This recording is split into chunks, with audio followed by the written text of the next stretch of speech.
ओ हे बघितलं का? काय? ही बाजूची बाई बघा सिंगापूरला फिरायला गेली आणि तुम्ही मला साधं कोल्हापूरला पण नेत नाही देवीच्या दर्शनाला. तुला माहिती ना मला टाइम नसतो म्हणून. टाइम नसतो नाही, टाइम काढावा लागतो घरच्यांसाठी. बाकीचे नवरे कसे काढतात बायकांसाठी, कसे फिरायला घेऊन जातात तसं. जाऊ की आपण नंतर, अख्खं आयुष्य पडले अजून. कधी म्हातारा झाल्या? ओ हे बघा जरा बघा, शेजारच्या बाईला तिच्या नवऱ्यानी नवीन आयफोन दिलाय अॅनिव्हर्सरी गिफ्ट, आणि तुम्ही काय दिलं मला?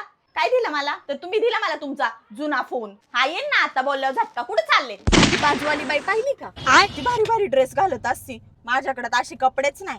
तिचं नवरा आहे ना तिला सारखं शॉपिंगला नेत असतो, आणि तुम्हाला शॉपिंगला ने म्हणलं तर तुमचं तोंड कायम वाकडच होतं. कधीच मला माझ्या मनासारखे कपडे घेऊन देत नाही.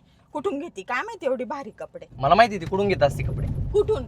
चल तुला घेऊन जातो. खरंच? हा चल जाऊ. घे, तुला काय घ्यायचंय ते आता. बघाच तुम्ही त्या बाईपेक्षा भारीच कपडे घेते. नाही ना तिला जळवलं तिथून पुढं. ओ तुम्हाला काय माहिती होती बाजूची बाई इथूनच कपडे घेते ते? अगं मीच तिला 2-3 वेळा इथे घेऊन आलतो.